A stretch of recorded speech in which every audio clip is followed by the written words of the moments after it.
हरिओम नमस्कार। मी रुपाली फॅशनमध्ये तुमचं सर्वांचं स्वागत करते। आज इथे बघू शकता मी फुगाबाही शिवलेले आहे आणि खूप सुंदर आणि छान झालेले आहे। तर ह्याचं आपण कटिंग आणि टिचिंग बघूया। तर पहिल्यांदा आपल्याला काय करायचं आहे, साधी जी बाही आहे ती अस्तरची काढून घ्यायची आहे। इथे बघू शकता मी घेतलेली आहे त्या पद्धतीने। त्यानंतर आपल्याला मेन जो पीस आहे ब्लाउज पीस, त्याच्यापेक्षा आपल्याला काय करायचं आहे 5 इंच काढून अशा पद्धतीने आकार देऊन 5 इंच एक्स्ट्रा कपडा हवा आहे आपल्याला। तर ह्याचं कटिंग पेपर कटिंग हवा असेल तर कमेंटमध्ये नक्की सांगा, मी डिटेलमध्ये माहिती देईन। इथे बघू शकता 5 इंचावरती मी कट मारून घेतलेले आहे, म्हणजे जे आपण 5 इंच कपडा वाढवलेला असतो त्यामध्ये मी काय केलेले आहे कट मारून घेतलेले आहेत। कट मारल्यानंतर आपल्याला काय करायचं आहे, जो 5 इंचाने कपडा वाढवलेला असतो त्या ठिकाणी आपल्याला अशा प्लेटा टाकून घ्यायच्या आहेत। ज्या आधीवरती गोल राऊंड कुंड टाकून घ्यायचे, म्हणजे जे बाहीचं आपल्या आकार वरचा असतो जॉईन करायचा त्या साईडून आधीवरती आपल्याला काय करायचं आहे प्लेटा टाकून घ्यायच्या आहेत। जशा मी इथे टाकत आहे त्याच पद्धतीने तुम्ही टाकून घ्या प्लेटा। आणि चॅनेलवरती माझ्या नवीन असाल तर लाईक सबस्क्राईब, व्हिडिओ आवडल्यास कमेंटमध्ये सांगा फुगाबाही कशा पद्धतीने वाटते। ह्या फुगाबाहीला आपल्याला काय करायचं आहे, साध्या पद्धतीनेच फक्त अस्तर काढायचं आहे आणि आपल्याला मेन जो पीस आहे तो आपल्याला काय करायचं आहे 5 इंचानं वाढवायचा आहे।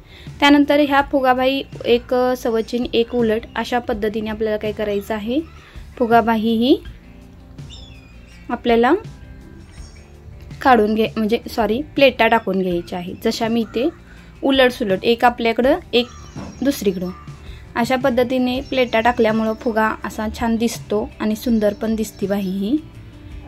इथे बघू शकता अशा पद्धतीने फुगलं पाहिजे ज्या वेळेला आपण जॉईन करणार त्यावेळेला। तर आपल्याला काय करायचं आहे, ह्याच्यावरती मेन जी आपली अस्तरची बाही आहे साध्या पद्धतीने जी काढलेली असत्या त्या अशा पद्धतीने आपल्याला काय करायचं आहे, बघू शकता मी आतल्या साईडून मध्ये सेंटर काढायचा बाहीचा बरोबर ह्या साध्या, आणि त्या बरोबर मध्ये सेंटरवरती ज्या प्लेटा आहेत त्या प्लेटावरतीच मध्ये सेंटरला ही बाही ठेवून आपल्याला काय करायचं आहे पाव इंचानी शिलाई घालवून असे जॉईन करून घ्यायचे आहे। पूर्ण जॉईन केल्यामुळे काय होणार आहे, इकडे तिकडे हलणार नाही आणि मेन म्हणजे पॉइंट निघाला पाहिजे, आपला मध्ये सेंटर निघाला पाहिजे। ज्या वेळेला आपण ही बाही जॉईन करतो त्यावेळेला मध्ये सेंटर काढूनच जॉईन करा, कारण आपल्याला ज्या वेळेला आपण बाही जॉईन करतो शोल्डरला तर त्यावेळेला काय झालं पाहिजे ती परफेक्ट बसली पाहिजे, फुगा आपल्या बरोबर शोल्डरच्या बरोबर समोरच पडला पाहिजे। ज्या वेळेला जी ही बाही जॉईन करता त्यावेळेला ही जी मेन म्हणजे ब्लाउज पीसाची जी बाही आहे ती आपली 5 इंचानं आणि वरती 2 इंचानं वाढलेली असते। तर आपल्याला सरकून घेऊन आतमध्ये जॉईन करून व्यवस्थित घ्यायची आहे, जेणेकरून अशा पद्धतीने इथे फुगा पडू शकतो। बघू शकता इथे। त्यानंतर इथे मी 1.5 इंचाची पट्टी काढलेली आहे आणि ते आतल्या साईडून अशा पद्धतीने आपल्याला काय करायचे आहे पाव इंचानं जॉईन करून घ्यायचे आहे। 1.5 सव्वा 1 इंचाची पण तुम्हाला जर जास्त जाड नको असेल तर तुम्ही सव्वा 1 पण इंचाची काढू शकता। तर मी इथे 1.5 इंचानं आडवी आणि जे आपलं दंडघेर माप आहे त्या मापाची काढलेली आहे।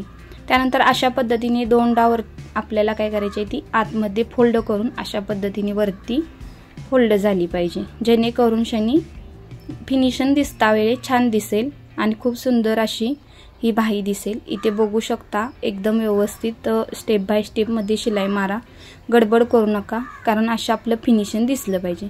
जरी तुम्हाला इथे लेस लावायची नसेल, मी इथे लेस लावणार आहे, कस्टमरनं सांगितलेलं आहे। बिना लेसची पण ही बाही खूप सुंदर आणि छान दिसते। लेस लावल्यामुळे काय होतं आणखीन फिनिशिंग येतं आणि आपण काही जे वर्क केलेलं आहे त्याच्यावरती म्हणजे प्लेटा वगैरे अशा छान सुंदर दिसतात आणि ती मधीच लेस थोडंसं खाली आपल्याला एकदम असं गोट टाईपमध्ये सोडून अशी लेस तुम्ही लावलीचा बाहीला तर खूप सुंदर आणि छान दिसते। इथे बघू शकता मी लावलेली आहे त्या पद्धतीने। आपला दंडघेर आहे त्याच मापानं लेस लावा, इकडून तिकडून आपल्याला 1.5 इंच सोडायचं फिटिंगसाठी, जे आपण मार्जिंग वाढवलेलं असते ते। इथे बघू शकता किती सुंदर आणि छान बाही झालेली आहे आपली तयार। तर मी इथे घेत आहे दोन्ही पण बाह्या तयार करून। तुम्हाला कशी वाटली ही बाही कमेंटमध्ये नक्की सांगा। आणखीन तुम्हाला काही माहिती नवीन डिझाईन आलेत बाहींच्या, त्या जर हव्या असतील तर कमेंटमध्ये नक्की सांगा। बघू शकता ह्या दोन्हीही बाह्या आणि स्टार्टिंगला तुम्ही बघितलंच आजचीला ब्लाउजला मी जॉईन केल्यानंतर किती सुंदर दिसत आहेत। थँक्यू पूर्ण व्हिडिओ पाहिल्याबद्दल.